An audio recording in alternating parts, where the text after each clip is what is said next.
ಹೆಂಗ್ ಹೊರಗಡೆ ತಗೊಂಡು ಹೋಗೋದು ಅದು ಕೂಡ ಇವ್ರ ಹತ್ರ ಪ್ಲಾನ್ ಇತ್ತಂತೆ. ಒಂದಲ್ಲ ಎರಡು ಫ್ಲಾಟ್ ಬಾಡಿಗೆಗೆ ಪಡೆದಿದ್ದ ಹಂತಕ ಜೋಡಿ. ನೋಡಿ, ಎರಡು ಫ್ಲಾಟ್ ಅಂತೆ ಅವರಿಗೆ ಬಾಡಿಗೆ.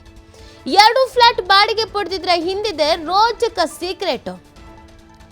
ಎರಡು ಅಪಾರ್ಟ್ಮೆಂಟ್ ಮಾಡಿದ್ರ ಬಗ್ಗೆ ಸೀಕ್ರೆಟ್ ಅನ್ನ ಬಿಚ್ಚಿಟ್ಟಿತ್ತು ನಮ್ಮ TV5 ನ್ಯೂಸ್. ಇದ್ರ ಬೆನ್ನಲ್ಲೇ ಮತ್ತೊಂದು ರೋಚಕ ಸೀಕ್ರೆಟ್ ಬಯಲಿಗೆ ಎಳೆದಿದೆ ಖಾಕಿ ಟೀಮ್. ಸೀಗೆಹಳ್ಳಿ ಫ್ಲಾಟ್ ನಲ್ಲಿ ಕೊಲೆ, ದೊಡ್ಡನೆಕ್ಕುಂದಿ ಫ್ಲಾಟ್ ನಲ್ಲಿ ಡಿಸ್ಪೋಸ್ ಪ್ಲಾನ್. ತಂದೆ, ತಾಯಿ, ತಂಗಿಯನ್ನ ಭೀಕರವಾಗಿ ಕೊಂದಿದ್ದ ಶ್ವೇತಾ ಮತ್ತು ಕೆನತ್. ಕೊಲೆ ಮಾಡಿ 3 ಮೃತದೇಹಗಳನ್ನು ಸಾಗಿಸೋಕೆ ನಡೆದಿತ್ತು ಒಂದು ದೊಡ್ಡ ಪ್ಲಾನ್. ಹಂತಕ ಜೋಡಿಯ ಸೀಕ್ರೆಟ್ ಬಯಲು ಮಾಡ್ತಾ ಇದೆ ನಿಮ್ಮ TV5 ಕನ್ನಡ. ನೋಡಿ, ಒಂದಲ್ಲ ಎರಡು ಫ್ಲಾಟ್ ಅನ್ನ ಬಾಡಿಗೆ ಪಡೆದಿದ್ರು ಹಂತಕರು. ಇದನ್ನ ನಿಮ್ಮ TV5 ಮೊದಲೇ ವರದಿ ಮಾಡಿದ್ರು. ಎರಡೆರಡು ಕಡೆ ಈತ ವಾಸ ಇದ್ದ, ಎರಡೆರಡು ಕಡೆ ಫ್ಲಾಟ್ ಮಾಡ್ಕೊಂಡಿದ್ರು, 2 ಕಡೆ ವಾಸ ಇದ್ರು ಅಂತ.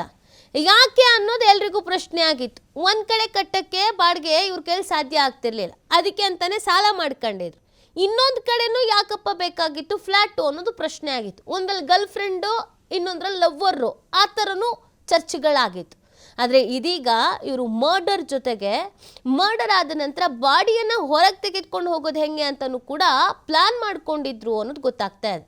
ಒಂದು ಕಡೆಯಲ್ಲಿ ಒಂದು ಫ್ಲ್ಯಾಟಲ್ಲಿ ಕೊಲೆ ಮಾಡೋದು, ಮತ್ತೊಂದು ಫ್ಲ್ಯಾಟಲ್ಲಿ ಆ ಬಾಡಿ ಡಿಸ್ಪೋಸ್ ಮಾಡಬೇಕು ಅಂತಾನೆ ಪ್ಲಾನ್ ಮಾಡ್ಕೊಂಡಿದ್ರು. ಅದಕ್ಕೆ ಎರಡೆರಡು ಫ್ಲ್ಯಾಟನ್ನು ತೆಗೆದುಕೊಂಡಿದ್ರು ಅನ್ನೋದು ಗೊತ್ತಾಗ್ತಾ ಇದೆ.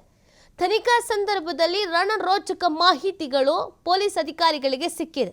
ಪೊಲೀಸರೇ ಹೌಹಾರಿದ್ದಾರೆ, ಈ ಥರನೂ ಪ್ಲಾನ್ ಮಾಡೋದಕ್ಕೆ ಸಾಧ್ಯನಾ ಅಂತ. ಆ ರೀತಿ ಖತರ್ನಾಕ್ ಆಗಿ ಪ್ಲಾನ್ ಮಾಡಿದ್ರು ಈ ಶ್ವೇತಾ ಮತ್ತು ಕೆನತ್.